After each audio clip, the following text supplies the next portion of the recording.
Hello everyone, it's Ms Marcie back with another exciting science experiment. I hope everybody and their families are doing great and are healthy and well and enjoying this beautiful weather. And I miss you and I look forward to seeing you again soon. So for today's experiment, we need a Ziploc bag. I'm trying to find things that we probably already have in the house. A nice big one is preferable for this. And you're gonna need a bowl, or you should do this experiment near the sink. Trust me, I'm being very brave and doing it in my dining room now with a bowl, but a sink wouldn't hurt. And you're gonna need some water, which you can get from the sink. Okay, so I have taken my Ziploc bag and I have filled it up with water. You only need to fill it about halfway. No need to go more than that. It's going to feel a little heavy. Water is very heavy and dense, as we've learned. Then, what you need for the experiment are you need some pencils. My pencils are going to be colored pencils today, because that's what I had around the house. But any kind of pencils are fine, except mechanical pencils. This is a mechanical pencil. That won't work very well. And ideally, if your pencils could be nice and sharp, I made sure I got a sharpener so that my pencils could be nice and sharp. It'll work a little bit better. Anyway, here's my goal today and my challenge to you. Do you think that we could take a pencil and stick it all the way through this plastic bag so it comes out on the other side and none of the water will spill anywhere? Do you think that that's possible? Well, with the help of science, I think it might be. Let's see. Normally, we would think if we put a pencil in, especially a sharp pencil, what's going to happen to the bag? You're right. We're going to make a hole in the bag. And what's going to come out of the bag when we make a hole? Water everywhere. But this plastic bag is made up of something very special. I'm going to teach you your big word of the day. The word is polymer. This plastic bag is made up of a polymer. What's a polymer, Ms Marcie?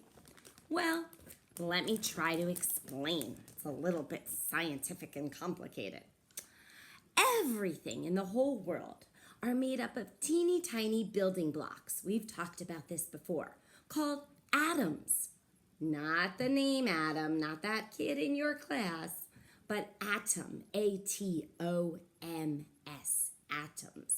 They're like little tiny blocks that build together to make everything in this world, whether it's the table I'm sitting at or even the hair on my head. When these different kinds of atoms get together, they form something a little bit bigger. You still can't see it. Atoms are invisible to the naked eye. If I had a really powerful microscope, then you've got a chance. But I don't happen to have one of those here. But when these little atoms build together, they form something called molecules. And this bag is made out of different molecules called polymers. Obviously, this bag is not made out of metal. It's not made out of wood. What is it made out of? That's right, plastic. Well, the plastic polymers, I try to show you what I think they might look like. The plastic polymers are little groups of atoms that have come together to make a molecule. So you see, I decided that one of my atoms was blue and one was yellow and one was orange. And when they came together, they made a molecule called a polymer. Now, these molecules all get together. That's what really makes them a polymer. And when they get together, they're very flexible. That means they can bend and they can twist and they can move, which is great because that allows us to put lots of stuff into our plastic bags, fill them up, and we know they're going to stretch and hold a lot of the things we need them to. So we're going to come back to this in a couple of minutes so we can see how the polymer let us do our scientific magic. All right, so here goes.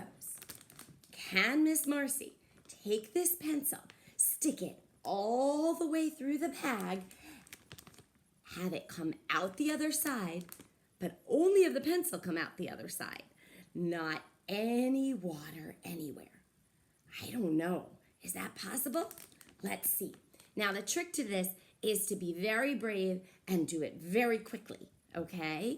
Because if you take your time doing it, I'll do that as an example at the end and you'll see what will happen.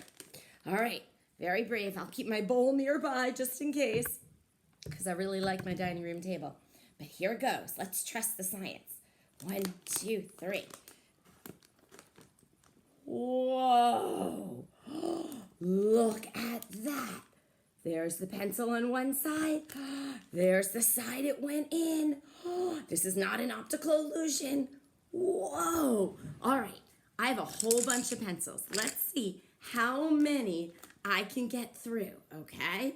We've got one. I'm gonna go really quickly and you guys can count with me. Oh, there's 2.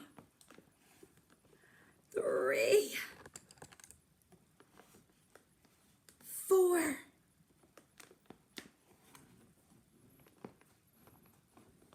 5. 6. Oh, my polymers are really working for me now. 7. Oh, do you see I have a couple little drops? That's because where my pencils crossed, I messed up the polymers a little bit. All right, here we go. Here's 8. Here's 9. Oh, whoa, 9 pencils Ms Marcie got through. Here's the front of the bag. Here's the back of the bag. I am dripping a little bit, so I'm gonna put my bag into my bowl. Okay, so 9 was my record. Hi, I'm back, and I should have brought paper towel. Sorry, getting a tissue quickly. 9 was my record today. In the past, I've gotten up to 10. I want to hear what you get up to. And it's okay if it takes you a few tries. But let's figure out exactly what was going on there, because that was magical, but it was also science.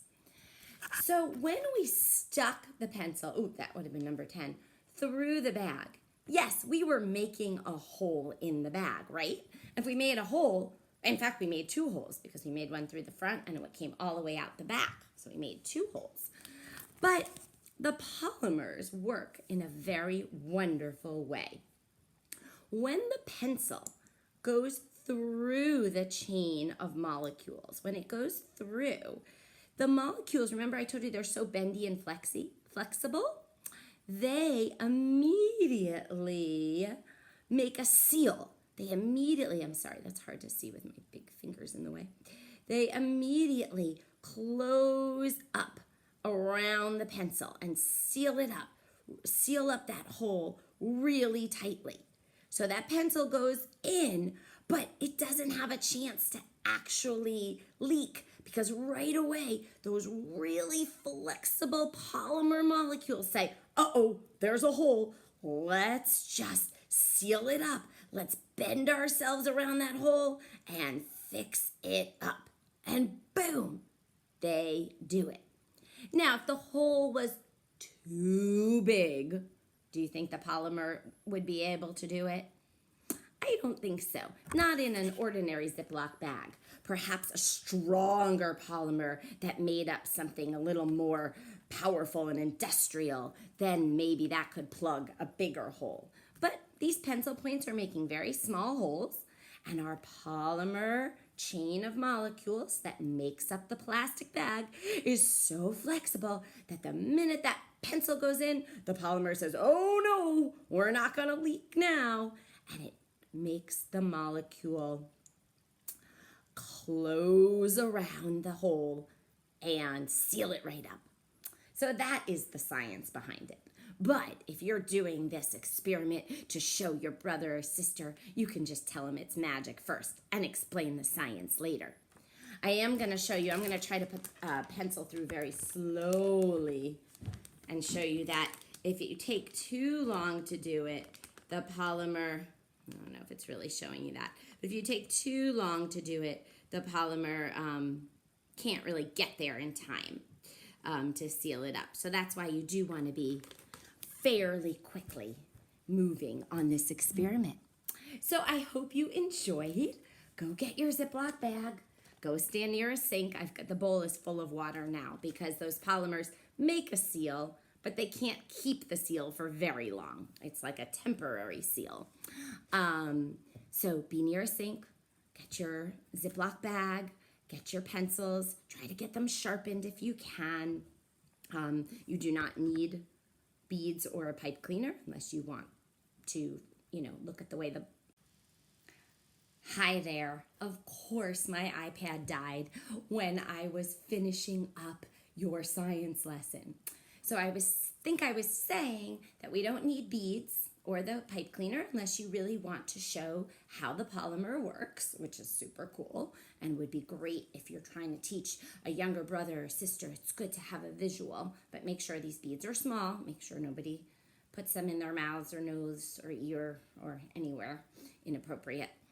And that's about it, actually. I only had a few last things to say before I got cut off. So thank you so much for joining me. And again, be well and healthy and safe. If you're celebrating Passover this week, happy Passover. And I look forward to hearing about your science adventures.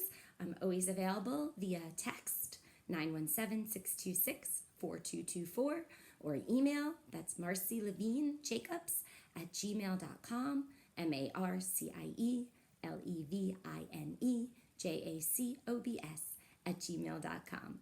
Thanks so much. Have an awesome day. See you soon. Bye, friends.